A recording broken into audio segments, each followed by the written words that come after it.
ठीक है। सो reasoning based question आज हमारा टारगेट रहेगा। नेशनल इनकम के अंदर अभी तक जो हमने क्लासेस ली हैं और जो समझा है उसके अंदर हमने बात करी थी कॉन्सेप्ट्स की, डिस्टिंक्शन बेस्ड क्वेश्चंस की, डेफिनेशंस की। अब हम बात करेंगे रीजनिंग बेस्ड क्वेश्चंस की, यानी एग्जांपल समझिएगा। डोमेस्टिक इनकम के अंदर कौन सी इनकम काउंट की जानी चाहिए और कौन सी इनकम काउंट नहीं की जानी चाहिए। नेशनल इनकम के अंदर कौन सी इनकम को काउंट किया जाता है और कौन सी चीजों को नेशनल इनकम एस्टिमेशन में कंसीडर नहीं किया जाता। आज की क्लास हमारी इसी चीज पर रहेगी। पहली बात, हम सभी लोगों को समझना होगा जीडीपी का मतलब क्या होता है, ग्रॉस डोमेस्टिक प्रोडक्ट क्या होता है। और अगर ग्रॉस डोमेस्टिक प्रोडक्ट आपको समझ आ गया तो आपको एक एंगल मैं डोमेस्टिक इनकम का लेकर समझाऊंगा। समझिए एग्जाम्पल के तौर पर, अच्छा अभी सभी बच्चे जुड़ रहे हैं धीरे धीरे। ओके, चलिए मैं यहाँ पर एक छोटा सा ट्रीटमेंट देता हूँ आपको। पहले हमारे पास में ग्रॉस डोमेस्टिक प्रोडक्ट है, यानी जीडीपी है, जीडीपी ग्रॉस डोमेस्टिक प्रोडक्ट। अगर आप net, this is net domestic product at factor cost, NDPFC बुलाते हैं इसको, इसको प्रोनाउंस करते हैं एनडीपीएफसी। ठीक है, तो अगर एनडीपीएफसी लिखा हुआ है यानी net domestic product at factor cost, अगर ऐसा लिखा हुआ है net domestic product at factor cost, that means NDPFC. और वही एनडीपीएफसी पता है क्या कहलाता है बेटा? वही एनडीपीएफसी कहलाता है डोमेस्टिक इनकम। क्या कहलाता है? Domestic income. सिमिलरली अगर आप नेशनल इनकम की बात करते हो, नेशनल इनकम, तो वो कहलाता है NNP at FC, NNP at FC, ये कहलाता है नेशनल इनकम। अब आप कहेंगे कि भाई साहब ये एनएनपी एट एफसी क्या होता है? तो जहां पर ये डोमेस्टिक है ना, यहां पर हो जाएगा नेशनल, यानी इसका फुल फॉर्म होगा net national product at factor cost, net national product at factor cost. चीजें बहुत सिंपल कर लेते हैं। आज हमें समझना है रीजनिंग बेस्ड क्वेश्चन कि कौन सी इनकम को डोमेस्टिक इनकम में काउंट किया जाएगा या नहीं किया जाएगा, नेशनल इनकम में कौन सी इनकम को काउंट किया जाएगा, ठीक है, या नहीं किया जाएगा। इसको आज हमें समझना है। ठीक है, इसके लिए बेसिक ट्रीटमेंट क्या है मैं वो समझाने जा रहा हूं। आप सभी बच्चे बहुत बहुत बहुत ध्यान से इस बेसिक हिंट को समझिएगा। बेसिक हिंट, अगर ये बेसिक हिंट आपके दिमाग में घुस गया, समझ लिया आपने ना, तो मैं या कोई भी आपसे कोई भी क्वेरी करे कि अच्छा बताओ ये काउंट होगा कि नहीं होगा, आप इस बेसिक हिंट के जरिए उस क्वेश्चन को सॉल्व कर सकते हो। ठीक है, चलिए शुरू करते हैं फिर, फ्रेश माइंड से शुरू करते हैं। डोमेस्टिक इनकम, कौन सी इनकम काउंट की जाएगी और कौन सी इनकम काउंट नहीं की जाएगी। ठीक है, आइए रीजनिंग बेस्ड क्वेश्चन के अंदर पहला सवाल उठता है डोमेस्टिक इनकम एस्टिमेशन का। किसका? डोमेस्टिक इनकम एस्टिमेशन का। और इस डोमेस्टिक इनकम एस्टिमेशन में हमें कहना है कि भैया डोमेस्टिक इनकम में, बहुत बहुत ध्यान से सुनिएगा, डोमेस्टिक इनकम में हर वो इनकम काउंट की जाएगी जो with in the domestic territory of India generate हुई है। हिंदी में करते हैं, सिंपल हिंदी में, इनकम का जनरेशन हमारे देश के अंदर होना चाहिए। इनकम का जनरेशन हमारे भारत की टेरिटरी में हुआ हो। ठीक है, इररिस्पेक्टिव ऑफ इट्स रिसिपिएंट, क्या लिखा हुआ है बेटा? Irrespective of its recipient, income का जनरेशन इंडिया से है, चाहे भले ही वो इनकम किसकी जेब में जा रही है, इससे हमें फर्क नहीं पड़ता। सिंपल सिंपल क्लियर करेंगे इस बात को, क्या कि भैया इनकम का जनरेशन इंडिया के अंदर हुआ है, इनकम का जनरेशन इंडिया से है, इनकम किसके जेब में जा रही है ये हमारा लेना देना नहीं है, इररिस्पेक्टिव ऑफ इट्स रिसिपिएंट। हमने ये देखना है पैसा इंडिया से जनरेट हुआ है कि नहीं। अगर इंडिया से पैसा जनरेट हुआ है तो वो काउंट होगा। क्या होगा, वो डोमेस्टिक इनकम में काउंट होगा। अगर पैसा इंडिया से जनरेट नहीं हुआ है तो वो पैसा डोमेस्टिक इनकम में काउंट नहीं होगा। ठीक है, ये मेरा पहला हिंट है, ये आपके दिमाग में बैठना चाहिए, ये चीज आपके दिमाग में फिक्स होनी चाहिए। डोमेस्टिक इनकम एस्टिमेशन की बात हो रही है, आपने कहा ठीक है, डोमेस्टिक इनकम में तो क्या होता है, इनकम का जनरेशन देखते हैं, अगर इंडिया से हुआ है तो हम काउंट करेंगे, इंडिया से नहीं हुआ है तो हम काउंट नहीं करेंगे। फिर एक बंदा कहता है भाई साहब ये तो देखो ना, पैसा किसकी जेब में जा रहा है। वो आपने कहा हो भाई सुनो, हमने डोमेस्टिक इनकम देखना है, यानी इंडिया से पैसा जनरेट हुआ कि नहीं, पैसा किसके पॉकेट में जा रहा है ये हमारा मैटर नहीं है। सीधी बात है। अब आप लोग बच्चे परेशान हो रहे होंगे, सर ऐसे कैसे हमारा मैटर नहीं है, किसकी जेब में जा रहा है पैसा, ऐसे थोड़ी किसी विदेशी की जेब में जा रहा है, किसी एनआरआई की जेब में पैसा जा रहा है और आप कहो कि भाई कोई फर्क नहीं पड़ता, ऐसे थोड़ी चलेगा सर, ऐसे थोड़ी चलेगा वाली चीज ना हम नेशनल इनकम में देखेंगे। अभी डोमेस्टिक इनकम को पढ़ रहे हैं, सिंपल करते हैं, पहले अपनी फाउंडेशन मजबूत करते हैं। भाई पहले ये देखना है कि भारत से, इंडिया से कितना पैसा जनरेट हुआ, इंडियन टेरिटरी से कितनी इनकम जनरेट हुई। ठीक है, चाहे वो इंडियन को मिली है या किसी फॉरेनर को मिली है, भाई छोड़ो उस बात को, इंडिया से पैसा जनरेट हुआ है तो डोमेस्टिक इनकम में प्लस करो, इंडिया में पैसा जनरेट नहीं हुआ डोमेस्टिक इनकम में काउंट नहीं करेंगे उसको। ठीक है, पहली चीज।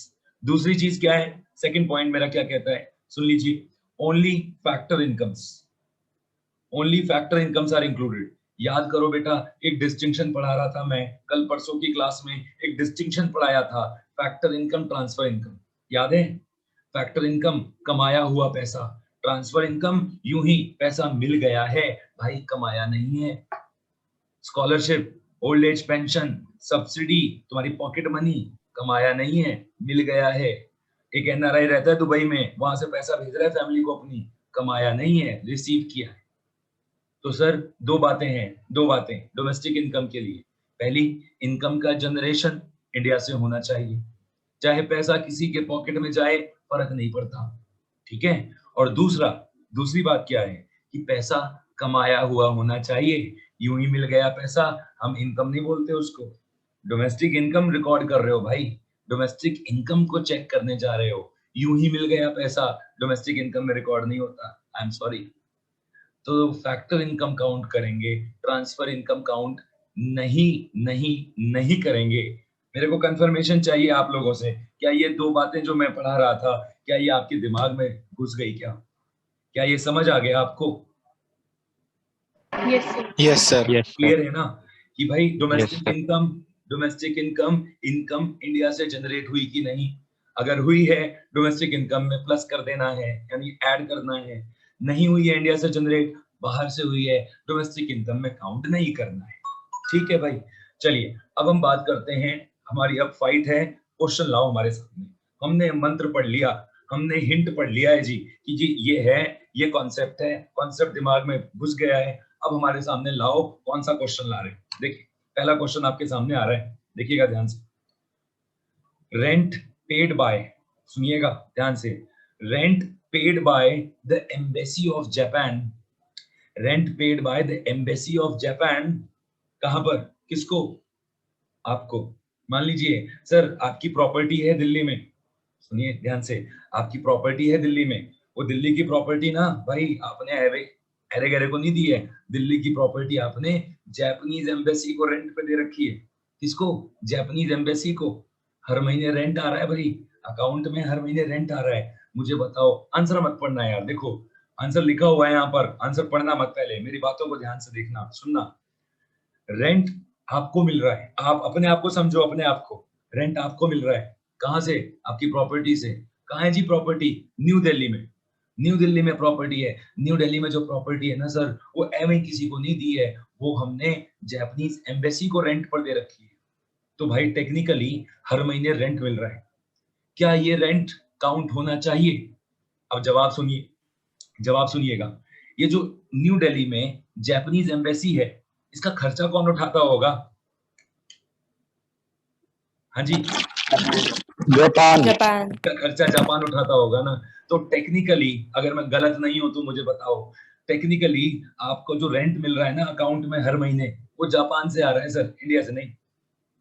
सर लेकिन ऐसे कैसे कह दिया आपने, हमारी प्रॉपर्टी तो न्यू दिल्ली में है।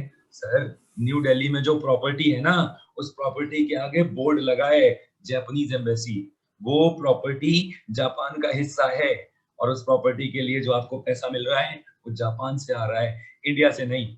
So your income is generated from Japan, not from India. I'm sorry, हम इसको काउंट नहीं करेंगे। बताओ बेटा, क्लियर है ये पॉइंट? Yes. Yes, sir. ठीक है ना, कंफर्म कर देना बस, बार बार हर पॉइंट के बाद मैं पूछूं कि हाँ जी क्लियर है, इससे बेहतर आप बता देना हाँ जी क्लियर है सर, बढ़िया। नेक्स्ट वन, अगली बात करते हैं, आइए। कॉम्पनसेशन ऑफ एम्प्लॉइज, आंसर नहीं पढ़ना पहले, ठीक है, आंसर मेरे साथ करेंगे।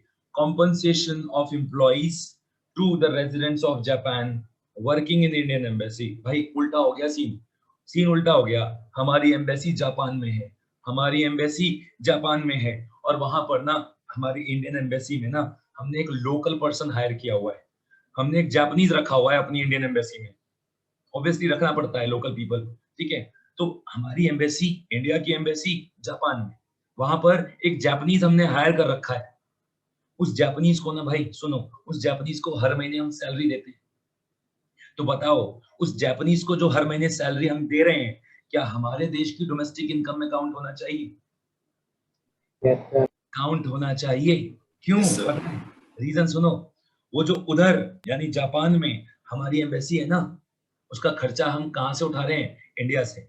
उस जापानीज एम्बेसी का, उस इंडियन एम्बेसी का जो जापान में है, उसका खर्चा कहां से जा रहा है? इंडिया से जा रहा है, इंडिया से। सर उसमें तो जापानीज काम कर रहा है, पैसा तो जापानीज के अकाउंट में जा रहा है। मैंने कहा ना, इररिस्पेक्टिव ऑफ इट्स रिसिपिएंट, पैसा किसके अकाउंट में जा रहा है इससे फर्क नहीं पड़ता, पैसा कहां से जनरेट हुआ है इससे फर्क पड़ता है। तो सर पैसा इंडिया से जनरेट हुआ है, इसलिए उस जापानीज के अकाउंट में जो सैलरी जा रही है हर महीने, वो काउंट किया जाएगा, वो इंडिया की डोमेस्टिक इनकम में काउंट किया जाएगा, क्योंकि इंडियन एम्बेसी जापान में हमारे देश का डोमेस्टिक पार्ट है। रीजन पढ़ लो एक बार, सभी लोग रीजन पढ़ लो बेटा।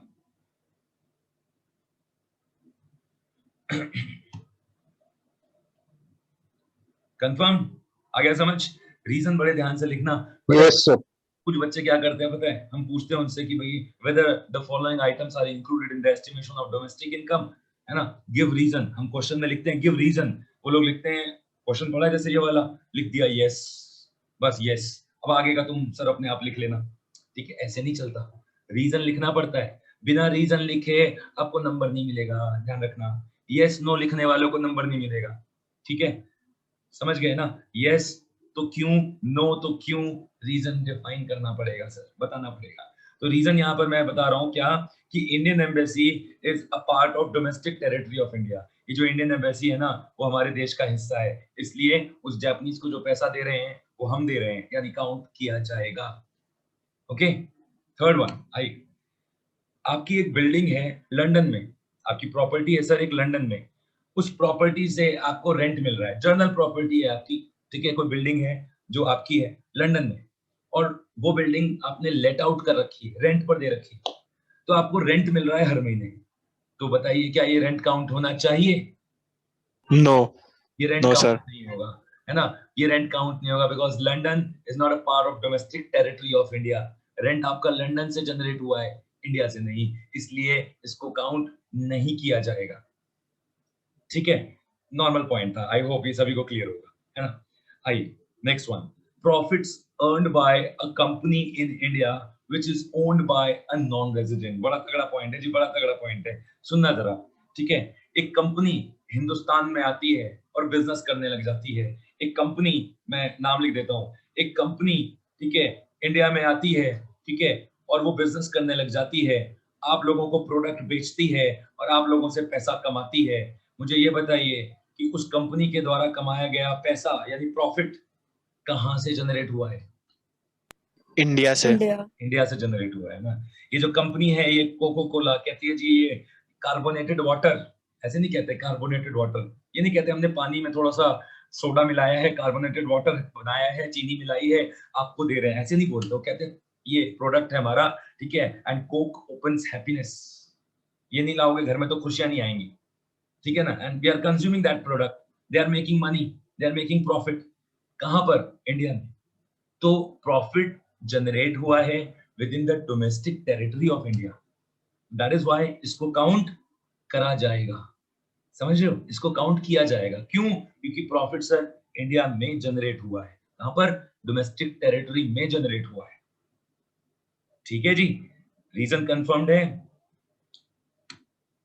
बोल दो, थोड़ा सा फीडबैक दे दो यार, मेरे को भी मोटिवेट Yes, sir. करेगा। हाँ जी, है ना। Yes, अब आगे sir. आगे बढ़ते हैं, आ जाओ, चलो शाबाश, आगे बढ़ते हैं।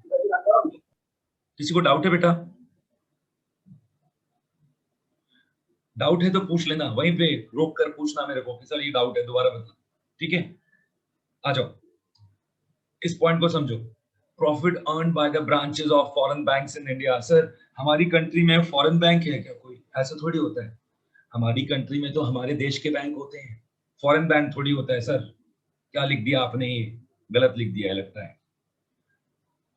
अच्छा देखो, इधर देखो, इधर समझो। इस बैंक का नाम सुना है आपने? Yes, sir. सुना है ना। इसकी फुल फॉर्म है Hong Kong and Shanghai banking corporation. ठीक है जी, हमारे देश का नहीं है, दूसरी कंट्री का बैंक है। एक ये बैंक सुना है आपने? ये भी हमारे देश का नहीं, ये भी दूसरी कंट्री का बैंक है। बहुत सारे बैंक हैं ये ऐसे। एक है हमारा ये RBS bank, royal bank of Scotland, डॉइचे bank, बहुत सारे ऐसे बैंक हैं, बहुत सारे बैंक हैं ऐसे। इंडिया में आकर बिजनेस कर रहे हैं, इंडिया में आते हैं, बिजनेस करते हैं। कैसे बिजनेस करते हैं? लोगों का अकाउंट खोलते हैं, लोगों को लोन देते हैं, ठीक है। और यहाँ पर ये बैंकिंग बिजनेस करके क्या कर रहे हैं? प्रॉफिट कमा रहे हैं। कहां पर? भूल गया, कहां पर? India. ठीक है। तो बताओ, ये जो फॉरेन कंट्रीज के जो बैंक हैं, इनकी जो ब्रांचेस हमारे देश में प्रॉफिट कमा रही हैं, क्या ये हमारे देश की डोमेस्टिक इनकम में काउंट नहीं होना चाहिए? Yes, sir. सर होना चाहिए। तो बस यही रीजन है कि they are making profit within the domestic territory of India, that is why it should be included. खत्म, बस इतनी सी बात। चल आगे चलते हैं भाई। देखो, अगर मैं बहुत जल्दी जल्दी पढ़ा रहा हूं तो मेरे को रोकना कि सर क्या हो गया आपको आज, क्यों इतनी जल्दी भाग रहे हो? जल्दी तो नहीं जा रहा मैं, आ रहा है समझ में सबको? No, sir. Yes, sir. हो रहा है ना, समझ में आ रहा है सबको? आ जाओ। तो क्योंकि पॉइंट्स ना बहुत सारे हैं, इसलिए थोड़ा सा एक हल्का सा 0.5 मेरी स्पीड ज्यादा चल रही है। आइए इसको समझते हैं।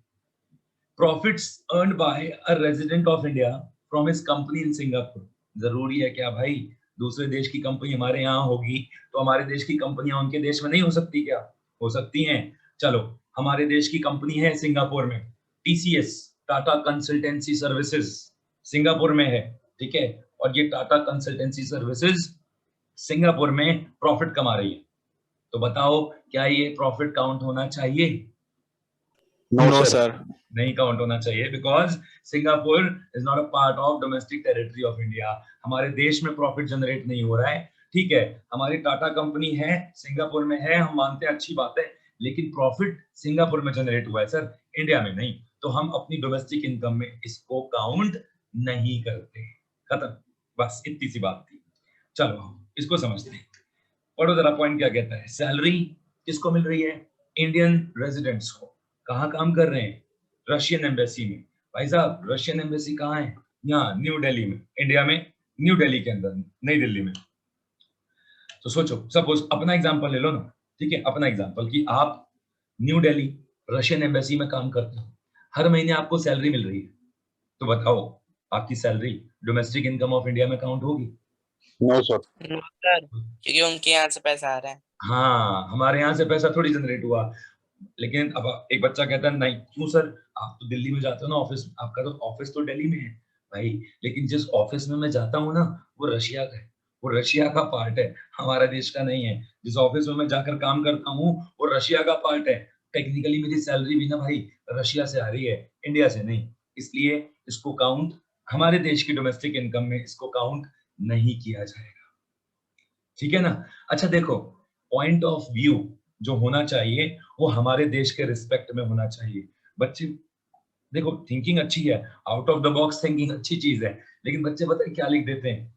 सुनना, बच्चे क्या लिखते हैं, कहते हैं नहीं ये काउंट नहीं होगा, ये रशिया की डोमेस्टिक इनकम में काउंट होगा। मालिक, रशिया की डोमेस्टिक इनकम के बारे में क्वेश्चन में पूछा ही नहीं था। आप इंडिया के बारे में बात करो ना, ठीक है। आपने ये नहीं लिखा कि इंडिया की डोमेस्टिक इनकम में काउंट नहीं होगा, ठीक है ना। आपने क्या लिखा, सुनो मेरी बात, पॉइंट देखो। हम सर मैं तो सही था, मैडम ने गलत कर दिया, बताओ हमारी मैडम स्कूल में पढ़ती नहीं सर, मेरे से तो खास तौर पर चिढ़े, है ना। मेरे मेरे पेपर को देख के काट देती है नंबर, पता नहीं क्यों। ऐसा नहीं होता। सुनो, आपका जो प्रेजेंटेशन है उसमें हल्का फुल्का दिक्कत तो जरूर होगा, तभी नंबर कटा होगा। बच्चा लिखता है, पता है क्या लिखता है, ये स्टेटमेंट है, उसको बोला कि लिखो कि काउंट होगा कि नहीं होगा डोमेस्टिक इनकम ऑफ इंडिया में, वो लिखता है yes it will be included in the domestic income of Russia and not of India. गड़बड़ करी ना आपने, लिखना चाहिए था no it will not be included in the domestic income because income is generated from outside the domestic territory of India.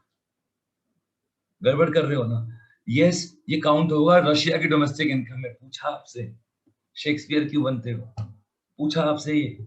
Sir मैं तो सही लिखा है ना, लेकिन गलत क्या लिखा है इसमें, रशिया की डोमेस्टिक इनकम में काउंट होगा कि नहीं होगा। भाई होगा, क्वेश्चन में तो इंडियन पर्सपेक्टिव पूछा गया है, जो भी लिखना है वो इंडियन इकोनॉमी के पर्सपेक्टिव में लिखना है, ठीक है।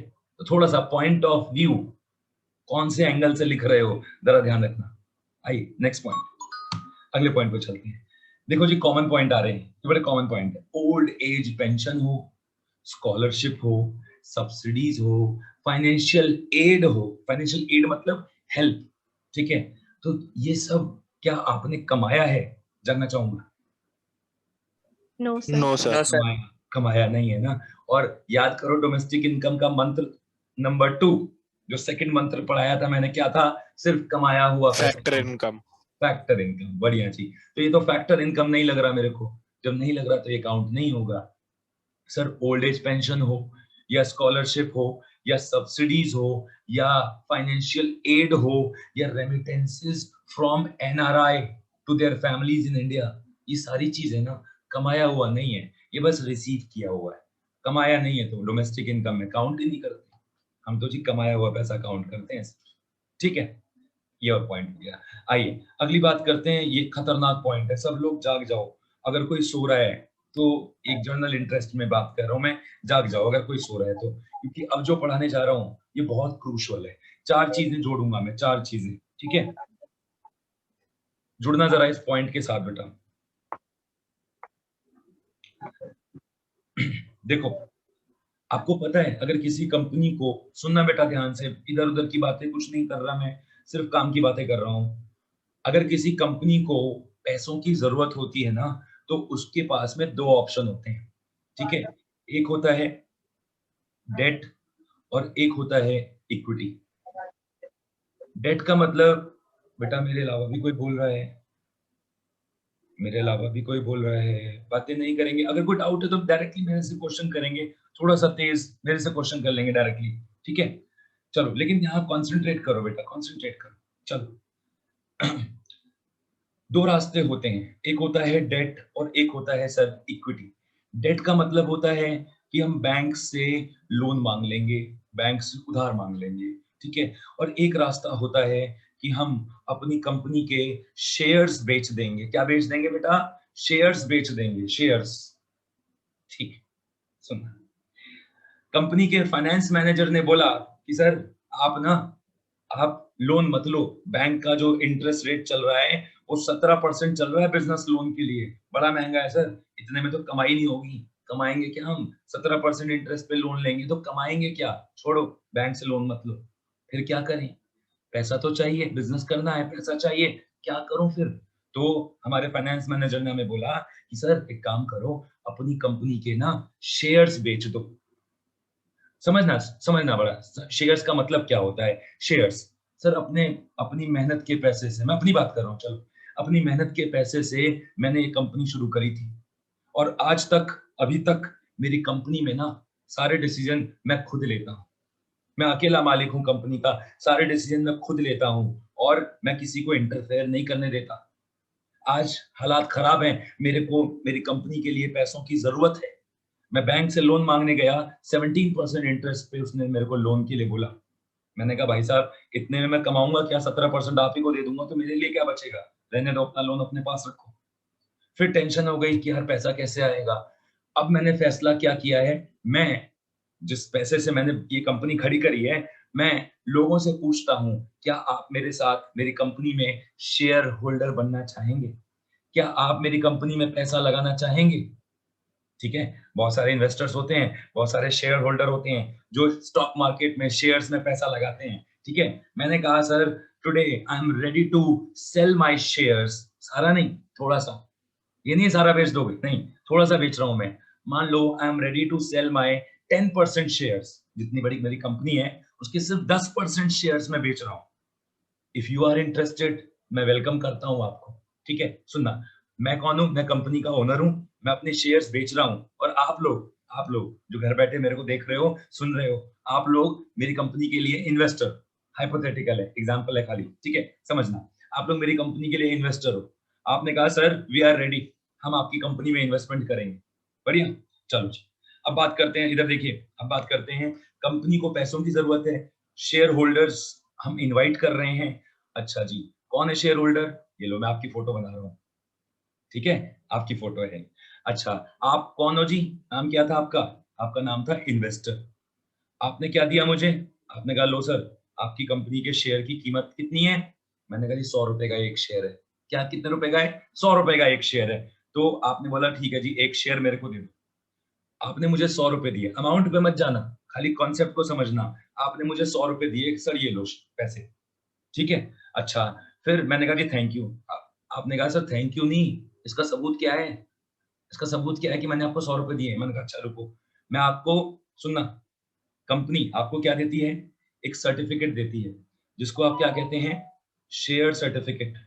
क्या कहते हैं बेटा? शेयर सर्टिफिकेट कहते हैं, जो इस बात का सबूत है कि आज 11th ऑफ मई को आपने मुझे 100 रुपए दिए और आप मेरी कंपनी के शेयर होल्डर बन गए। क्या बन गए बेटा? शेयर होल्डर बन गए, ठीक है, समझ गए? आपने मुझे क्या दे दिया? 100 रुपए। मैंने आपको क्या दे दिया? एक कागज, स्लैंग है, वर्ड है, समझना जरा इसको, एक कागज, ठीक है, जिसपे ये लिखा था कि 11th मई ऑनवर्ड्स मिस्टर इन्वेस्टर, यानी आप मेरी कंपनी के शेयर होल्डर हैं 100 रुपए के लिए। ठीक है जी, समझ गए ना? मैंने आपसे ले लिया यस पैसा, सर। मैंने ले लिया आपसे पैसा, और आपको दे दिया एक कागज जिसपे ये सबूत लिखा हुआ था कि जी ये डॉक्यूमेंट है, ये दिखाना किसी को भी तो वो ये सबूत होगा कि आप मेरी कंपनी के शेयर होल्डर। ठीक सर, चलिए यहाँ पे एक लाइन मैं लिख रहा हूँ, इसको समझना। मैंने अपनी कंपनी के शेयर्स को बेचा, सेल ऑफ शेयर्स, ठीक है बेटा, सेल ऑफ शेयर्स। मुझे पैसा कितना मिला? 100 रुपए। ये बताइए, क्या ये जो शेयर्स को बेचकर जो मेरी जेब में 100 रुपए आया है, क्या ये डोमेस्टिक इनकम में रिकॉर्ड होगा? दिमाग लगाओ, सोचो जरा सभी लोग। सर खरीद तो कोई भी सकता है। हाँ जी, खरीद तो कोई भी सकता है ना। खरीद कोई भी सकता है, बिल्कुल। लेकिन देखो, मान लो आपने खरीदा ना सर, आपने खरीदा, ठीक है, अब आपने मेरे को 100 रुपए दे दिए, मेरी जेब में 100 रुपए आया, मैंने आपको एक कागज थमा दिया जिस कागज पे लिखा था, रसीद है कि भाई आप मेरी कंपनी के शेयर होल्डर हो गए, ठीक है ना। मेरे पॉकेट में जो 100 रुपए आपने दिए, क्या ये मेरी इनकम है? क्या इसको डोमेस्टिक इनकम में रिकॉर्ड होना चाहिए? No sir. No no sir. Sir. नहीं, बिल्कुल सही बोला आपने, काउंट नहीं होना चाहिए। पता है क्यों? पता है क्यों? सभी लोग सुनना, पता है क्यों? क्योंकि यहाँ पर ना तो कोई गुड्स प्रोड्यूस किया गया, ना तो कोई सर्विस जनरेट करी गई है, खाली ये जो कागज मैंने दिया है ना, ये जो कागज, ये जो सर्टिफिकेट मैंने दिया है आपको, इस सर्टिफिकेट की कीमत ली है आपसे मैंने 100 रुपए। आया समझ? अपनी कंपनी का हिस्सेदार बना रहा हूं मैं आपको, इसके लिए मैंने आपसे पैसा लिया है। ये खाली पता है क्या है? सुनना मेरी बात, ये क्या है? ये है transfer of financial paper claim. और जो शेयर सर्टिफिकेट है ना बेटा, इधर देखो, ये जो शेयर सर्टिफिकेट है, ये क्या है? ये फाइनेंशियल पेपर क्लेम है, खाली वो कागज जिसको दिखाकर आप ये साबित करोगे कि जी मैंने भी इस कंपनी में पैसा लगाया है। ठीक है, समझ गए? सुना, ये काउंट नहीं किया जाएगा। रीजन, क्योंकि ये सिर्फ और सिर्फ transfer of financial paper claim है, transfer of financial paper claim. मतलब सीधी बात हो गई कि भाई मैंने, कंपनी ने शेयर्स बेचा, शेयर्स बेचने से जो पैसा मिला वो पैसा डोमेस्टिक इनकम में काउंट नहीं होगा।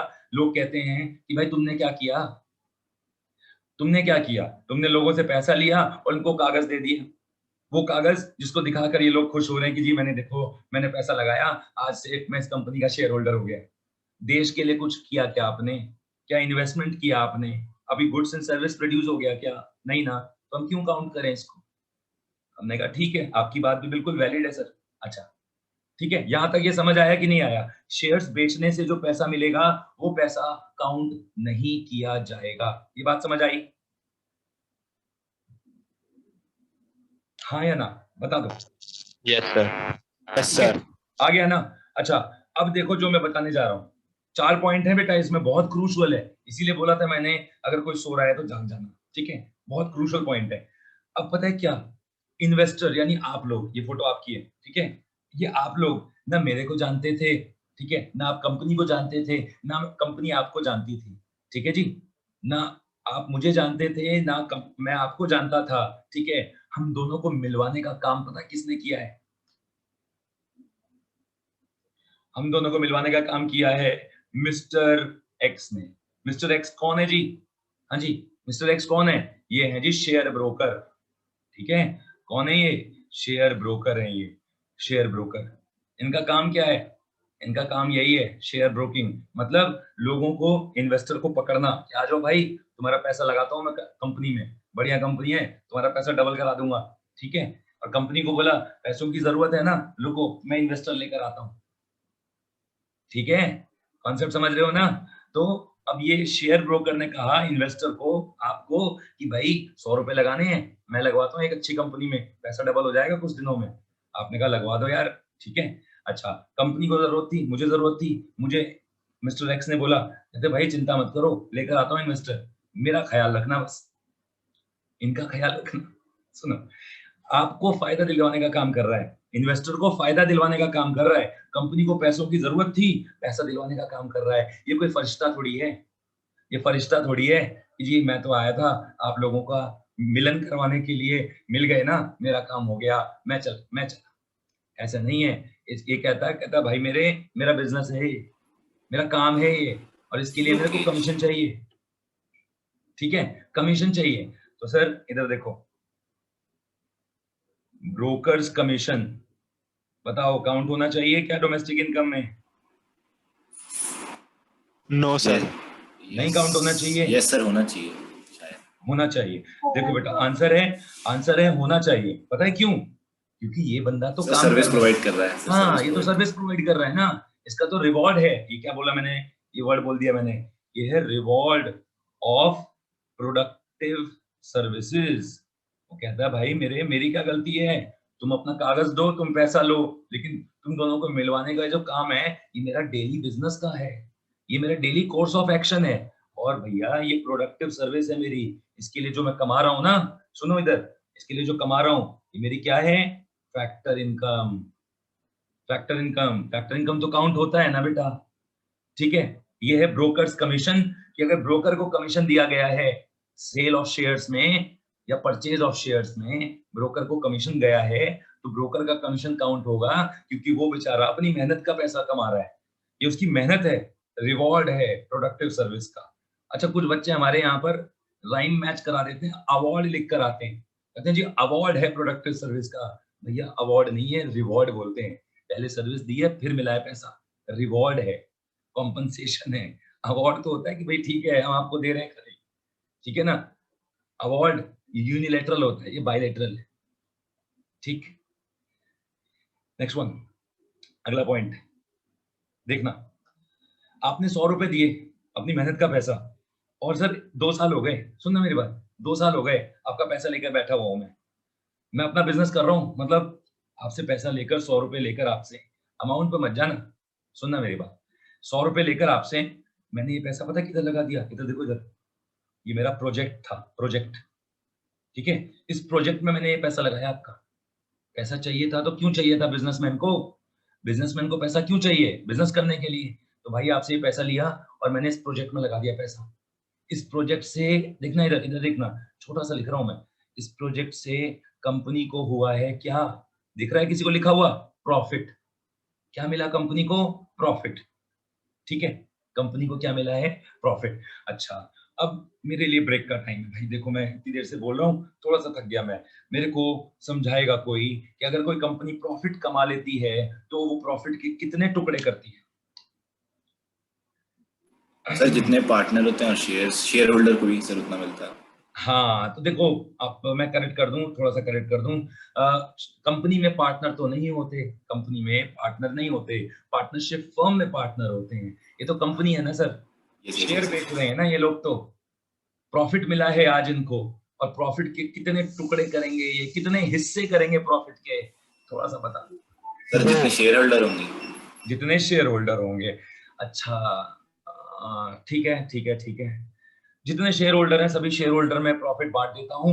मेरे हाथ में क्या बचा? कुछ नहीं। सारा प्रॉफिट शेयर होल्डर में बांट दिया, मेरे हाथ में क्या बचा भाई? अच्छा, यहाँ पर दूरबीन से देख रहा था कोई और, कहता अच्छा इनके पास में प्रॉफिट आया है तो इन पे तो टैक्स लगेगा। कौन था वो? गवर्नमेंट। ठीक है, तुम्हें प्रॉफिट मिला, गवर्नमेंट ने कहा अच्छा हेलो प्रॉफिट मिला है आपको, लाइए टैक्स दे दीजिए, कॉर्पोरेट टैक्स। कॉर्पोरेट टैक्स ले गई गवर्नमेंट। अब बच गया आपके हिस्से में, अब वो जो बच गया आपके हिस्से में, अब वो दो लोगों में बटेगा। ध्यान से सुनिए सभी लोग, प्रॉफिट कंपनी कमाती है ना, तो इसके तीन टुकड़े होते हैं, तीन हिस्से होते हैं इसके। देखो इधर, पहला हिस्सा गवर्नमेंट ले जाती है, क्या बोलते हैं बेटा उसको? Corporate tax. कंपनी ने टैक्स प्रॉफिट कमाया है ना, तो प्रॉफिट पे तो देश की वेलफेयर के लिए कुछ ना कुछ करना पड़ेगा, टैक्स देना पड़ेगा। अच्छा, अब एक हिस्सा कंपनी कहती है, एक अब जो बच गया है ना पार्ट, उसमें से एक हिस्सा कंपनी कहती है ये हम नहीं देंगे। ये हम नहीं देंगे मतलब ये हमारी सेविंग्स। यार कंपनी चला रहे हैं, कुछ बचे तभी तो आगे बढ़ेंगे। ये मान लो 100 रुपए मिले, एग्जाम्पल के तौर पर 100 रुपए प्रॉफिट मिले, 30 रुपए ले गई गवर्नमेंट टैक्स, कितने रुपए बच गए? 70 रुपए। 70 रुपए में से कंपनी कहती है 40 रुपए मैं नहीं दे रहा, 40 रुपए हमारा अनडिस्ट्रीब्यूटेड प्रॉफिट है, हमने नहीं देना किसी को। ठीक है सर, कितने रुपए बच गए और जल्दी बोलो?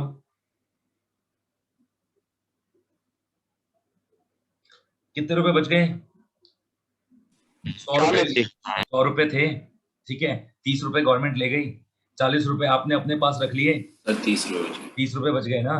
तो बेटा अब ये 30 रुपए किसको दोगे? Share holder. हाँ भाई, 30 रुपए शेयर होल्डर को दोगे, और शेयर होल्डर को जो पैसा मिलेगा ना वो डिविडेंड कहलाता है। क्या कहलाता है सभी लोग? डिविडेंड। ठीक भाई, इन्वेस्टर थे आप, इन्वेस्टर थे आप, अपनी फोटो देख लो, इन्वेस्टर थे आप। ठीक, इन्वेस्टर ने 100 रुपए दिया था, अपनी मेहनत का पैसा दिया था। ठीक है, कंपनी को कंपनी को पैसा मिला था, आपका पैसा मिला था, तभी हौसला मिला था, तभी कंपनी वो प्रोजेक्ट चालू कर पाई। आज कंपनी को फायदा हुआ है, शेयर होल्डर कहेगा ना भाई हमारा भी हिस्सा है इसमें, ऑब्वियसली हमारा भी हिस्सा है इसमें। तो कंपनी ने कहा कि भाई हिस्सा है, बिल्कुल मिलना चाहिए आपको। प्रॉफिट का एक हिस्सा गवर्नमेंट ले गई है सर, एक हिस्सा हम रखेंगे, ये आपका हिस्सा है, ये आप ले जाइए। आपके हिस्से को क्या बोला? डिविडेंड। चल मेरा क्वेश्चन आ गया यहाँ पर, मेरा क्वेश्चन आ गया, क्या डिविडेंड काउंट होना चाहिए? हाँ जी, डिविडेंड रिसीव्ड ऑन शेयर्स क्या काउंट होना Yes, sir. चाहिए? Yes, sir. यस सर, बिल्कुल काउंट होना चाहिए। पता है क्यों? क्यों? क्योंकि ये पार्ट ऑफ प्रॉफिट है सर, ये प्रॉफिट का पार्ट है। और प्रॉफिट कौन सी इनकम होती है? प्रॉफिट होती है फैक्टर इनकम।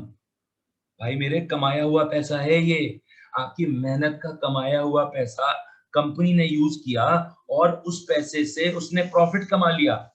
उस प्रॉफिट का एक हिस्सा जो आपको मिल रहा है ना, वो आपकी मेहनत के पैसे का रिटर्न है, वो आपकी मेहनत के पैसे का रिटर्न है, इसलिए काउंट होगा। ठीक, समझ गए? 3 पॉइंट समझा दिए मैंने, बोला था 4 पॉइंट है इसमें, 3 पॉइंट समझा दिए। समझ तो नहीं आ गया? Yes, sir. समझ आ गया ना? लास्ट पॉइंट समझाने जा रहा हूं, बहुत ध्यान से देखना, बहुत ध्यान से।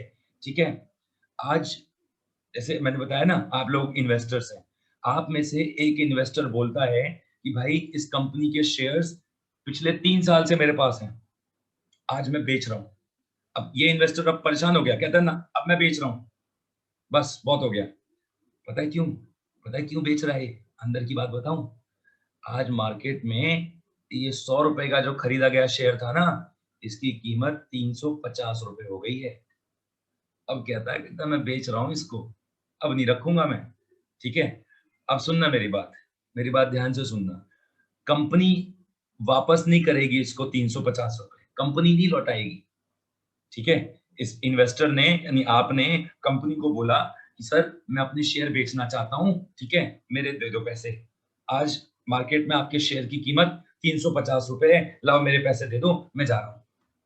कंपनी कहती है सुनो, आपका पैसा ये प्रोजेक्ट में लगा हुआ है, इसमें से हम पैसा नहीं निकाल सकते। आपको बेचना है ना शेयर, किसी तीसरे इंसान को बेच दो, आपके नाम के शेयर ना हम उसके नाम पे ट्रांसफर कर देंगे। ठीक है, इन्वेस्टर आप हो, इन्वेस्टर के शेयर न्यू इन्वेस्टर के नाम पे ट्रांसफर कर देंगे, किसी और को बेच दो सर, हमें कोई प्रॉब्लम नहीं। हम पैसा नहीं दे सकते आपको, कोई बात नहीं, कोई बात नहीं। ठीक है, याद आई आपको इसकी, मिस्टर एक्स की। मिस्टर एक्स मेरे शेयर बिकवा दो यार। ठीक है, मिस्टर एक्स कहता लो जी हमारा तो काम ही यही है, कल बिकवा देते हैं। ठीक है, तो अब आपने शेयर बेच दिया, कहानी का जिस्ट है आपने शेयर बेच दिया। ठीक है, घर वाले बड़ा कहते थे बेटा मत करा कर, शेयर में पैसा मत लगाया कर, जुआ होता है, गैम्बलिंग होती है ये। पुराने जमाने के लोग ऐसे ही समझते हैं कि भाई शेयर में पैसा लगाना लोग अपना घर बार लुटा देते हैं, जुआ है ये, सही से नहीं लगाओगे। ऑब्वियस सी बात है, नॉलेज नहीं है अगर किसी चीज की और आपने जानबूझकर उसमें टांग अड़ाई, कोई भी बिजनेस होगा ले डूबोगे आप। ठीक है, वही वाली बात शेयर्स के साथ भी है। तो पुराने जमाने के बुजुर्ग लोग कहते हैं कि भाई शेयर्स में पैसा लगाना एक जुआ है और कुछ नहीं, गैम्बलिंग है और कुछ नहीं। तो अब घर वाले मना कर रहे थे, आप घर वालों को ला के क्या बोलते हो? तो देखो ये लो, क्या लो? प्रॉफिट। प्रॉफिट मतलब 100 रुपए लगाए थे, कितने रुपए मिले? 350 रुपए। कितने का फायदा हो गया? 250 250। रुपए का, है ना? 250 रुपए का फायदा, है ना? आपने घर वालों को कहा देखो बड़ा सोच समझ के मैंने पैसा लगाया था, मुझे गेन हुआ है, gain on sale of shares. कितने रुपए का फायदा हुआ है भाई आपको? 250 रुपए का। कोई मुझे बता दो, क्या ये 250 रुपए का फायदा डोमेस्टिक इनकम में काउंट होगा? No, sir. नहीं। क्यों? क्यों? सर मे बी क्योंकि सिर्फ शेयर्स को दूसरे इंसान को बेच दिया, उसमें कुछ फैक्टर इनकम नहीं जनरेट हुआ था। ओके ओके, शेयर्स को सर, बेच दिया, सर प्रॉफिट तो है ना सर? प्रॉफिट तो है, बिल्कुल सही बात है भाई। 100 रुपए अपनी मेहनत का पैसा लगाया था, कुछ समय बाद 350 रुपए का हो गया, फायदा तो हुआ है। ठीक है, तो ये तो काउंट होना चाहिए ना, एक तो काउंट होना चाहिए। जब मैं 12th क्लास में था मेरे से पूछा क्वेश्चन यही वाला, बताओ भाई काउंट होना चाहिए? मैंने कहा जी काउंट होना चाहिए, प्रॉफिट है, काउंट होना चाहिए। मुझे समझाया नहीं काउंट होना चाहिए। मैं कहा अरे कैसे, ये तो प्रॉफिट है। ठीक है, अरे बैठ जा बेटा अभी समझाते हैं। सुनो, पॉइंट क्या है, आपको फायदा हुआ, ये फायदा दिख रहा है आपको, लेकिन इसके पीछे का पार्ट मैं आपको समझाता हूं। फायदा कमाने के लिए, मेरी बात सुन लेना ध्यान से, फायदा कमाने के लिए क्या आपका कोई पर्सनल एफर्ट था? जवाब जवाब चाहिए। No no sir. Sir. Personal effort था क्या आपका? रोज जाकर ऑफिस में काम कर रहे थे क्या? नहीं ना। यार देखो, मैं सीधी बात बताता हूँ, सच्चाई वाली बात बताता हूँ। मैं खुद जब मैं एमबीए फाइनेंस कर रहा था तो हमें भी सिखाया जाता था, ट्रेडिंग वगैरह स्टॉक्स में सिखाया जाता था। तो हम भी तब से, जब मैं पढ़ रहा था तब से स्टॉक्स में शेयर्स में पैसा मैं भी लगाता हूँ, मैं भी इन्वेस्ट करता हूँ शेयर्स के अंदर, राइट? तो मैं भाई देखो, मैं मेरा काम कर रहा हूँ, मैं अपना काम कर रहा हूँ, मैंने शेयर्स में पैसा लगा रखा है। मैं रोज कंपनियों में जाके काम थोड़ी कर रहा हूँ, जिन जिन कंपनियों में मैंने पैसा लगाया है उन कंपनीज में जाके काम थोड़ी करता हूँ। ठीक है, मैं तो जी अपना काम कर रहा हूँ। ठीक है, यहाँ पैसा लगा दिया मैंने, अपना मेहनत का पैसा, और मैं अपना यहाँ पर काम कर रहा हूँ, उधर मेरा पैसा बढ़ रहा है, उधर मेरा पैसा बढ़ रहा है। किसकी वजह से? कंपनी काम कर रही है, कंपनी बिजनेस कर रही है, कंपनी को फायदा हो रहा है, मार्केट में बात फैल रही है, कंपनी की शेयर वैल्यू बढ़ रही है, मेरे को भी फायदा हो गया जी बैठे बैठाए। क्या? बैठे बैठाए, समझ रहे हो मेरी बात? बैठे बैठाए फायदा हो गया। सोचो ना, आपने अपनी मेहनत का 100 रुपए दे दिया मेरे को, मैंने कहा जी आप निश्चिंत रहो, टेंशन फ्री रहो, मैं करता हूँ। ठीक है, मैं पैसा लेकर बिजनेस करने लग गया, बिजनेस में मैं मेहनत कर रहा हूँ, और जैसे जैसे मेरे कंपनी का प्रोजेक्ट बड़ा हो रहा है, बढ़ रहा है, प्रॉफिट मिल रहा है मेरे को, मेरी कंपनी का मार्केट में नाम हो रहा है। है ना, यार इस कंपनी में लगाओ पैसा, इस कंपनी की शेयर वैल्यू बढ़ रही है, धीरे धीरे शेयर वैल्यू बढ़ रही है। आप आराम से बैठे हैं जी, मैंने तो 100 रुपए लगाए थे, देखो आज 350 रुपए हो गए, राइट। क्या हुआ, बैठे बैठाए फायदा हुआ ना आपको, सही बोल रहा हूँ कि नहीं? आपने तो कुछ नहीं किया लेकिन फायदा हो गया आपको। सर ऐसे फायदे को क्या बोलते हैं पता है? ऐसे फायदे को बोलते हैं कैपिटल गेन। क्या बोलते हैं सर? Capital gain. कोई और एग्जांपल दूं कैपिटल गेन का? कोई और एग्जांपल देता हूं। चलो 10 लाख रुपए की एक प्रॉपर्टी खरीदी आपने, 10 लाख रुपए की एक प्रॉपर्टी परचेज करी आपने, 10 साल बाद उसकी कीमत हो जाती है 70 लाख। आपको फायदा हुआ है सर 60 लाख का। 10 लाख रुपए की प्रॉपर्टी जब खरीदी थी ना आपने, तो वो एरिया बिल्कुल सुनसान इलाका, जंगल, कोई नहीं रहता था वहां पर, आसपास कुछ नहीं था, ना पक्की सड़क बनी थी ना कुछ था, इसलिए तो 10 लाख में मिल गई प्रॉपर्टी, ठीक है। अब धीरे धीरे वो एरिया डेवलप होने लगा, सड़क बनी, ठीक है, सड़क बनी, कुछ कंपनियां खुली आसपास, वहां लोग आने लग गए, धीरे धीरे लोगों की बसावट हुई, रेजिडेंस बना, और आज वो एरिया आपका डेवलप हो गया। पक्की सड़क है, ट्रांसपोर्ट है, कम्युनिकेशन है, स्कूल है, हॉस्पिटल है, पार्क है। कीमत 10 लाख नहीं है सर, आज 70 लाख की कीमत है वहां पर, ठीक है। आपको फायदा कितने का हो गया? 60 लाख का फायदा हो गया। ये बताओ 60 लाख का फायदा कमाने के लिए सड़क बनाने गए थे क्या वहां पर, या स्कूल खोलने गए थे, या हॉस्पिटल बनाने गए थे? आपने क्या किया? आप तो 10 लाख की जमीन खरीद के बैठ गए ना, और बैठे बैठाए फायदा हो गया आपको। ऐसे फायदे को क्या बोलेंगे बेटा? Capital gain. वही वाली बात है, 100 रुपए का शेयर खरीदा और शेयर खरीद कर बैठ गए, ठीक, शेयर वैल्यू बढ़ी, आपने बेच दिया, फायदा हो गया। सर कमाया है क्या आपने? ये फायदा कमाया है क्या आपने? ये फायदा कमाया नहीं है, ये गेन है जो मिल गया है। क्या है? गेन है जो मिल गया है, कैपिटल गेन बोलते हैं इसको, ठीक, समझ गए?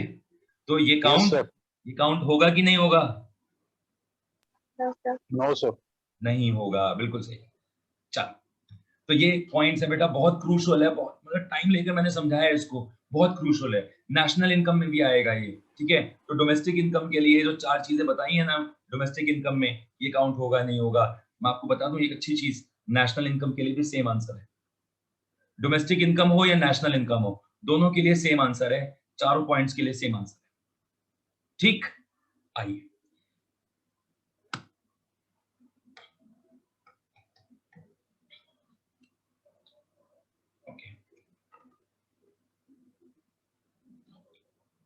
ठीक है बेटा। तो देखो आ जाओ यहाँ पर, financial sale and purchase of shares, bonds and debentures, ये काउंट नहीं किया जाता। क्यों नहीं काउंट किया जाता? क्योंकि ये क्या है, इधर देखो, transfer of financial paper claim. ये जो वर्ड अंडरलाइन किए हैं ना मैंने, ये कीवर्ड्स हैं, इनके ना मिलने पर हम ये मानेंगे कि बच्चे ने कॉन्सेप्ट नहीं पढ़ा और उसको नंबर नहीं मिलेगा। रीजनिंग के अंदर ये वर्ड्स लिखने जरूरी हैं, ये कीवर्ड्स हैं बेटा, ठीक है। आओ चलो जी, ये तो पढ़ लिया आपने ना, अब हम पढ़ते हैं नेक्स्ट वाला point, brokers commission on sale of old car. भाई ओल्ड कार की जगह शेयर्स भी हो, कुछ भी हो, ब्रोकर का कमीशन तो काउंट होगा ना, क्योंकि वो मेहनत कर रहा है और मेहनत करने का रिवॉर्ड उसको मिल रहा है, तो ब्रोकर का कमीशन यस काउंट किया जाएगा ना। इसमें सुनो, इसमें कीवर्ड्स क्या है, इधर देखो, ये income received by rendering productive services, या अगर नहीं लिखना चाहते, छोटा सा लिखना चाहते हो, ये लिख सकते हो, it is a part of factor income, ये भी लिख सकते हो, ठीक है। चलो जी, सर्विसेज रेंडर्ड बाय हाउसवाइफ्स, हाँ जी, सर्विसेज रेंडर्ड बाय हाउसवाइफ्स काउंट होगा। जीडीपी का लिमिटेशन है नो ना, सर। जीडीपी का लिमिटेशन है, याद आया आपको? जीडीपी कहता है भाई ये तो प्राइसलेस है, इसकी तो कोई कीमत ही नहीं है ना, ये तो मार्केट, इनकी कोई मार्केट वैल्यू है क्या इसकी? नहीं। बाजार में बेचने के लिए होती है क्या ये सर्विसेज? नहीं। जो प्राइसलेस है, जीडीपी ने काउंट ही नहीं किया। सर जीडीपी काउंट नहीं कर रहा, तो डोमेस्टिक इनकम में कैसे आ जाएगा? ठीक है ना, तो ये चीज काउंट नहीं की जाएगी, ठीक है। आ गया ना समझ? आगे बढ़ूं? Yes sir. चलिए, कैपिटल गेन, लो जी वही वही चीजें आ रही हैं जो जो भी पढ़ाया था मैंने। Capital gain, capital gain sir count नहीं होना। क्यों नहीं काउंट होना? इधर देखो, क्यों नहीं काउंट होना? क्योंकि इधर देखो, गुड्स एंड सर्विसेज में आपका कोई योगदान नहीं है, production of goods and services में आपने कोई कंट्रीब्यूशन नहीं दिया, ₹100 लगा के बैठ गए, 200 रुपए होगी कीमत, बेच दिया, ₹100 फायदा हो गया। आपने क्या किया सर? आपने क्या किया? ठीक है, ये जो फायदा हुआ है ये कैपिटल गेन है। आप अपना फायदा अपने पास रखो, डोमेस्टिक इनकम में इसको रिकॉर्ड नहीं किया जाएगा। समझ गए? चलो जी, इसी से मिलता जुलता एक और वर्ड आ गया, तो इसको समझो, विंडफॉल गेन। क्या बोलते हैं बेटा? Windfall gain. क्या फर्क होना है विंडफॉल गेन में और कैपिटल गेन में? क्या फर्क होना है? डिफरेंस क्या है? डिफरेंस बड़ा तगड़ा है, बड़ा ध्यान से समझना, इधर इधर समझना। कैपिटल गेन कमाने के लिए ना, कैपिटल गेन कमाने के लिए आपको पहले कुछ इन्वेस्टमेंट करना पड़ता है। विंडफॉल गेन कमाने के लिए आपने कोई इन्वेस्टमेंट नहीं करना होता। क्या कहना चाहता हूं? अब रास्ते में जा रहे थे, एक बैग पड़ा हुआ मिला, वो बैग उठाया आपने, खोल के देखा, उसमें पैसे ही पैसे थे, विंडफॉल गेन है सर। ठीक, आपने एक किसी कंपटीशन में पार्टिसिपेट किया, आप जीत गए, 15 सवालों के जवाब दिए, आप करोड़पति बन गए, सर विंडफॉल गेन है। सर ऐसे कैसे विंडफॉल गेन है? पढ़ाई करी है मैंने 15 क्वेश्चंस के लिए, मेहनत करी है मैंने 15 क्वेश्चन का जवाब देने के लिए, देश के लिए कुछ नहीं किया आपने। देश के production of goods and services में आपका योगदान है 0, 0। ठीक, 15 सवालों के जवाब दिए, करोड़पति बन गए, देश के लिए कुछ नहीं किया आपने सर। इसको कहते हैं विंडफॉल गेन। सर लॉटरी की टिकट खरीदी थी मैंने, लॉटरी जीत गया, लॉटरी लग गई मेरी, पैसा ही पैसा, कंट्री के लिए कुछ नहीं किया आपने। सर एक बात बताओ, लॉटरी की टिकट, एक बच्चा पूछ रहा था मेरे से, सर अगर लॉटरी की टिकट उसने मेहनत के पैसे से खरीदी है तो यार क्या, ऐसी चीजों का क्या जवाब हो सकता है? लॉटरी की टिकट खरीदना कोई प्रोडक्टिव सर्विस है या कोई अच्छा काम, मतलब अच्छा बुरा छोड़ो, कोई प्रोडक्टिव चीज है? लॉटरी की टिकट खरीदी थी, लॉटरी लग गई उसकी, वो जीत गया, सब ठीक है। लॉटरी का जो प्राइस है, लॉटरी का जो प्राइस है वो काउंट नहीं होगा, लेकिन वो लॉटरी की टिकट खरीदने का जो पैसा दिया था वो तो काउंट होगा। अगेन ये अनप्रोडक्टिव सर्विसेज हैं, इन चीजों को हम काउंट नहीं करते, हम फैक्टर वाली वैल्यू काउंट करते हैं जिसका नेचर बायलैटरल होता है। ठीक, तो कैपिटल गेन और विंडफॉल गेन में क्या फर्क हो गया समझो। कैपिटल गेन में भाई वो जो 250 रुपए का बेनिफिट था ना, वो कमाने के लिए 100 रुपए के शेयर खरीदे थे पहले, याद है? 10 लाख रुपए की प्रॉपर्टी खरीदी थी, तब जाकर वो 70 लाख रुपए की हो गई, तब हमने कहा जी 60 लाख का फायदा हो गया। विंडफॉल गेन में तुम जा रहे थे, रास्ते में एक बैग पड़ा हुआ मिला, उसमें 10 लाख रुपए थे, वो क्या काम।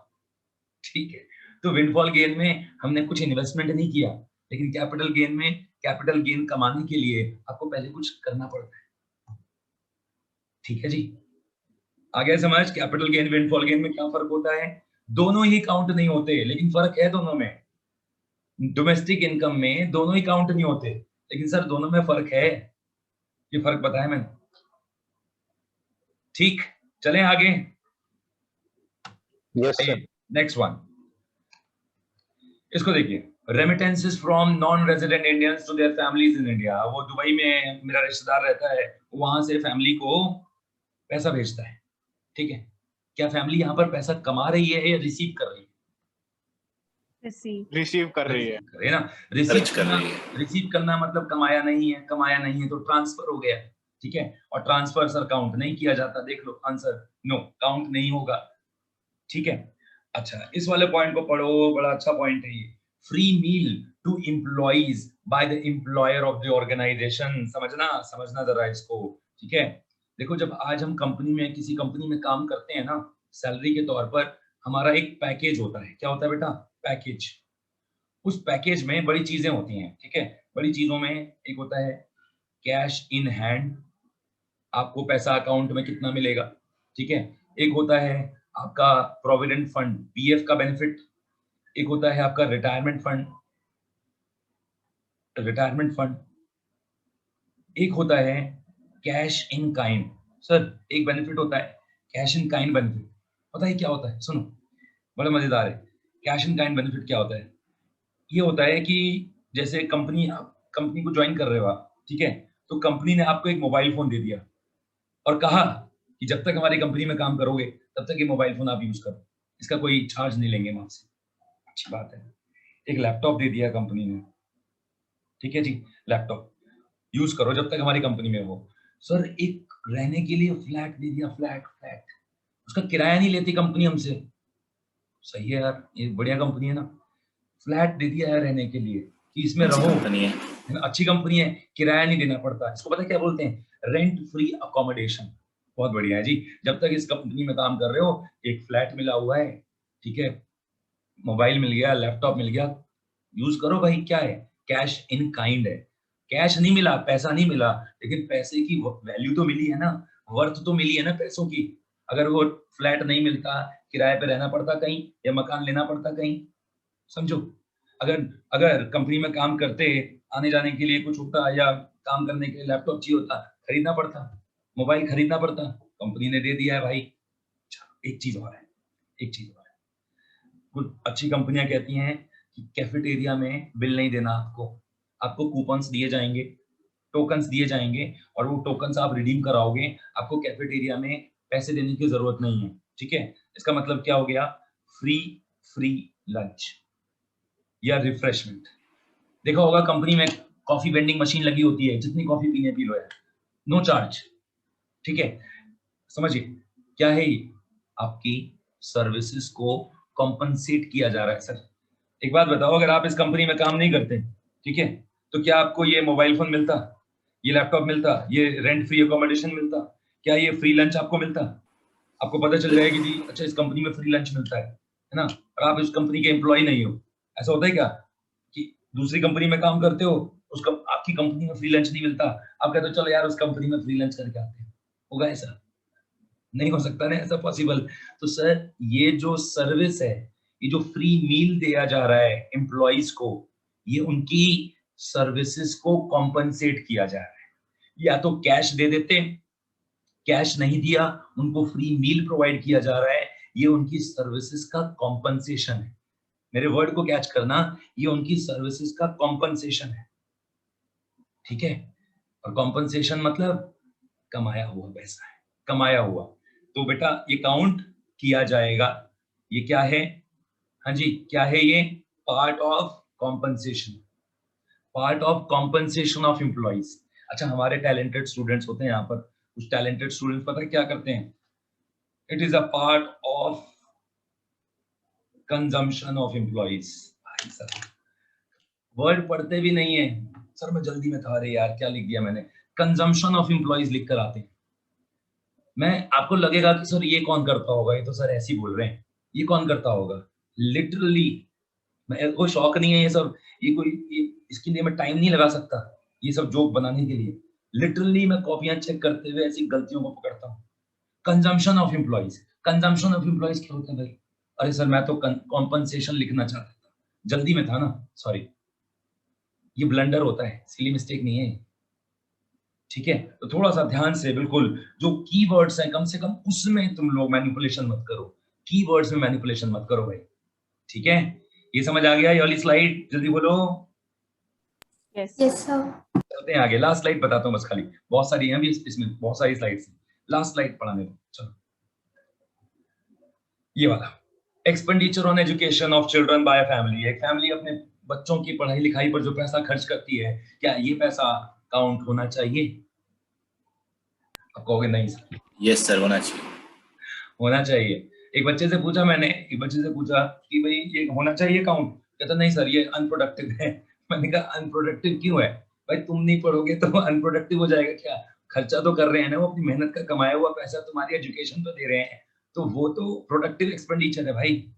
यो देखो क्या होता क्या है, मैं पैसा कमा रहा हूँ, ठीक है, इनकम अर्न कर रहा हूँ, मैं अपने लिविंग के ऊपर जो पैसा खर्च करता हूँ, अपने डिपेंडेंट्स की लिविंग के ऊपर जो पैसा खर्च करता हूँ, वो हमारा प्राइवेट फाइनल कंजम्पशन एक्सपेंडिचर होता है। क्या होता है? प्राइवेट फाइनल कंजम्पशन एक्सपेंडिचर, जो नेशनल इनकम में रिकॉर्ड किया जाता है, ये प्रोडक्टिव एक्सपेंडिचर है बेटा, रिकॉर्ड किया जाता है, ठीक है। आंसर में ये कीवर्ड्स मुझे चाहिए, कौन सा? ये प्राइवेट फाइनल कंजम्पशन एक्सपेंडिचर। क्या है वर्ड है? प्राइवेट फाइनल कंजम्पशन एक्सपेंडिचर, ठीक है। चलो बोर तो नहीं हो गए? आखिरी पॉइंट समझाने जा रहा हूँ, बिल्कुल कंसंट्रेशन 100% चाहिए होगा मेरे को। 5 मिनट यस लूंगा खाली, सिर्फ 5 मिनट, बहुत तगड़ा पॉइंट समझाने जा रहा हूँ, इंटरेस्ट वाला, ठीक है। 5 मिनट बस, चलो इसको समझते हैं। होता क्या है, अगर आप लोन लेते हो बेटा, लोन, तो लोन का खर्चा क्या होता है? लोन का खर्चा होता है इंटरेस्ट। अगर बैंक से लोन लिया है तो इंटरेस्ट देना पड़ेगा। लोन का पर्पस क्या होता है? सर लोन का पर्पस क्या हो सकता है? अब अगर Home देखो loan. इधर सुनो, अगर लोन हाउस होल्ड ले रहा है, हाउस होल्ड नॉर्मल इंसान, ठीक है, तो उसका मकसद क्या होगा? कंजम्पशन। उसका मकसद क्या होगा बेटा? कंजम्पशन।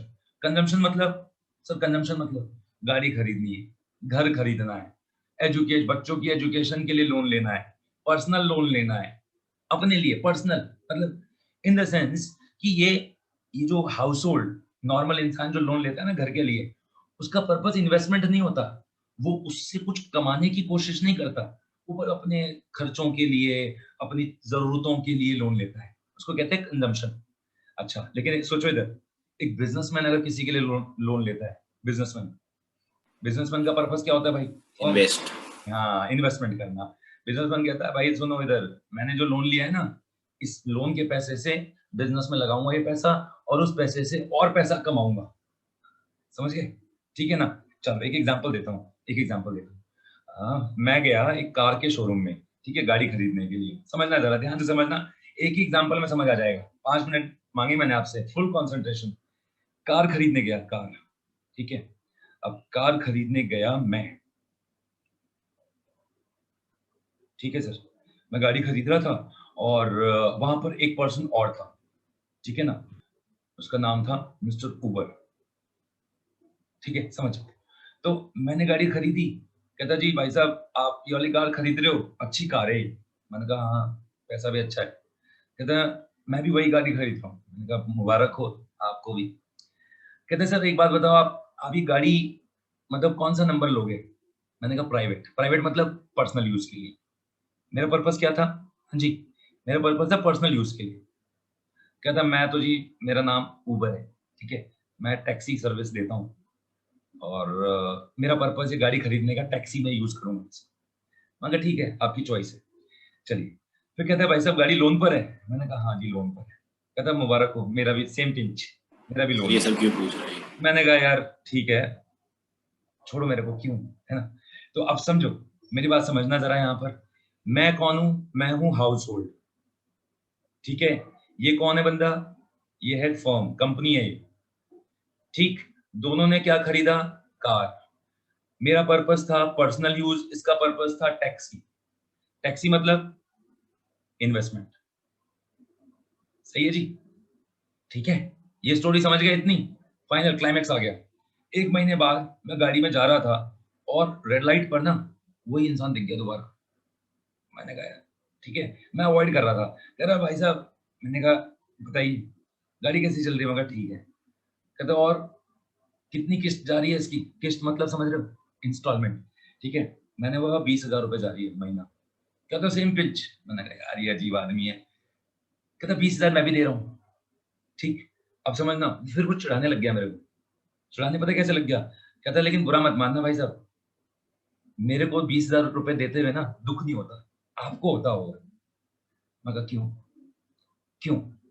कहता सर देखो, मैं ना इस गाड़ी से महीने में 1 लाख रुपए कमा लेता हूँ, इस गाड़ी से, टैक्सी सर्विस से, इस गाड़ी से, ध्यान से बार बार, इस गाड़ी से ना 1 लाख रुपए कमा लेता हूँ मैं महीने में, और उसमें से 20,000 रुपए इंस्टॉलमेंट दे देता हूँ। मेरे को कोई फर्क नहीं पड़ता भाई साहब, 80,000 रुपए फिर भी बचते हैं, ठीक है। मुझे बड़ा थोड़ा सा अंदर से जेलस फीलिंग होने लगी। कहता भाई साहब आप, मैंने बोला मैं इस गाड़ी से नहीं कमाता, ठीक है, मैं जहां से कमाता हूँ ना वहां से कमाता हूँ, जहां से भी कमाता हूँ ना। कहता कहीं से भी कमाते होगे, लेकिन अलग से देना पड़ता है कि नहीं देना पड़ता? मैं कहा चले जाओ, ठीक है। अब समझो इस चीज को, उसकी इस बात को समझो। कहता जहां से भी कमाते होगे, लेकिन ये 20,000 रुपए का बर्डन पड़ता है कि नहीं पड़ता आपके ऊपर? घर आया, मैंने यार उसकी बात 1 घंटे तक मेरे दिमाग में घूम रही थी। मैं कहा यार बात तो सही कह रहा था, वो बंदा लोन लेकर उस गाड़ी से पैसा कमाकर वापस कर रहा है, ठीक है, समझना, उस गाड़ी से जिसके लिए लोन लिया है उससे पैसा कमाकर वो वापस कर रहा है लोन। लेकिन मैं, ये गाड़ी तो मैंने शौक के लिए ले रखी है, अपने पर्सनल यूज के लिए, मैं इस गाड़ी से कुछ भी नहीं कमाता। मैं जहां से कमाता हूँ उस कमाई में से 20,000 रुपए और देना पड़ता है। क्यों? शौक बड़ी चीज है, ठीक है जी। तो अब बताओ मेरे को बताओ जरा, किसका 20,000 रुपए डोमेस्टिक इनकम में काउंट होगा, मेरा या उसका? सर आपका मेरा काउंट होगा? सर दोनों का दोनों का काउंट होगा? चलो जी, यस सर, दोनों का होगा। यही तो क्लाइमैक्स है मेरे पॉइंट का, यही क्लाइमैक्स है मेरे पॉइंट का। मैं जो कमा रहा हूँ, मैं क्लासेस देता हूँ, ठीक है, मैं एकेडमिक एजुकेटर हूँ, ठीक है, तो मैं जहां से कमा रहा हूँ उस कमाई में से एक्स्ट्रा मुझे 20,000 रुपए निकालना पड़ता है, शौक, पर्सनल यूज के लिए जो लोन लिया है मैंने, ठीक है। वो बंदा कहता मेरे को अलग से निकालने की जरूरत नहीं पड़ती, मैं तो इतना कमा लेता हूँ उसमें से, उसी में से थोड़ा सा, जितना कमाता हूँ ना उसी में से थोड़ा सा दे देता हूँ, समझना, जितना कमाता हूँ फैक्टर इनकम, उसी में से मैं इंटरेस्ट पे कर देता हूँ, उसी में से मैं इंटरेस्ट पे कर देता हूँ। ठीक सर, मैंने कहा भाई जो मैं कमाता हूँ ना मेरे को अलग से देना पड़ता है, मैं कार से नहीं कमाता, मैं गाड़ी से नहीं कमाता, मेरा प्रोफेशन अलग है, लेकिन मैं जो अलग से पैसा दे रहा हूँ ये मेरे ऊपर क्या है, समझना इस चीज को, ये पता है क्या है, this is my transfer obligation. हाँ जी, क्या बोलते हैं इसको हिंदी में, क्या बोलते हैं हिंदी में, बोलते हैं ये मजबूरी है सर, ठीक है। और वो कमाए हुए पैसे में से दे रहा है, कमाए हुए पैसे में से 1 लाख रुपए गाड़ी से कमा रहा है, उसमें से 20,000 रुपए दे रहा है, कहता भाई मेरा कोई मजबूरी नहीं है, मैं तो कमा कर दे रहा हूँ। ये वाला इंटरेस्ट फैक्टर पेमेंट कहलाएगा। क्या कहलाएगा बेटा? Factor payment. और ये डोमेस्टिक इनकम में काउंट होगा। मेरा वाला ट्रांसफर ऑब्लिगेशन कहलाएगा, ये डोमेस्टिक इनकम में काउंट नहीं होगा। दिस इज माय पॉइंट, ठीक है। अब आप कहेंगे sir this is your point, तो ठीक है, लेकिन हम कंफ्यूज हो गए। क्या हम कंफ्यूज हो गए कि कौन सा इंटरेस्ट काउंट होगा कौन सा नहीं होगा? समझ लेना, इधर टैक्सी वाले का काउंट होगा। लोन, उस पर दिया गया इंटरेस्ट, बेटा ध्यान से, अगर लोन का पर्पस कंजम्पशन है तो उसका इंटरेस्ट काउंट नहीं होगा, क्योंकि वो आपकी मजबूरी कहलाएगा। क्या कहलाएगा? Transfer obligation. अगर लोन का पर्पस इन्वेस्टमेंट है, लोन का पर्पस इन्वेस्टमेंट है तो वो काउंट किया जाएगा, क्योंकि वो फैक्टर पेमेंट कहलाएगा। ये मेरा कंक्लूजन था, ठीक है। अब आप ये कहो कि सर हमें कैसे पता चलेगा लोन का पर्पस क्या है? हमें कैसे पता चलेगा लोन का पर्पस क्या है? सुनना, अगर इंडिविजुअल लिखा होगा तो कंजम्पशन है, और अगर कंपनी लिखा है, फर्म, तो इन्वेस्टमेंट है। चीट कोड है, चीट कोड समझ गए? कि अगर लिखा होगा loan, interest on loan paid by an individual, समझ जाना इंडिविजुअल ने अगर लोन लिया है ना तो कंजम्पशन के लिए लिया होगा। अगर लिखा होगा interest on loan paid by a firm, तो अगर फर्म ने लोन लिया होगा ना सर, अगर कंपनी ने लोन लिया है तो वो इन्वेस्टमेंट के लिए लिया है। ये चीट कोड है, ठीक? आ गया समझ में? कंफ्यूजन है तो पूछ लो। Yes yes sir. ठीक है, कंफ्यूजन अगर है तो पूछ लो। ये जो स्लाइड्स हैं जिनसे मैंने पढ़ाया है ये मैं आपके साथ में शेयर कर देता हूँ, ठीक है। ये स्लाइड्स में शेयर कर देता हूँ, इसमें कुछ 4-5 स्लाइड्स अभी बची हुई हैं, वो मैं नेक्स्ट क्लास में पढ़ा दूंगा, ठीक है ना। लेकिन जितना मैंने पढ़ाया बेटा ईमानदारी के साथ में ना, विद इन 24 आवर्स प्लीज इनको चेक कर लीजिएगा, ठीक है। इनको रिवाइज जरूर कर लीजिएगा, तभी अगली क्लास समझ आ पाएगी, ठीक है। Okay sir. ओके जी, thank you, thank you, Thank you, sir. Thank you. ये सब थैंक यू सर।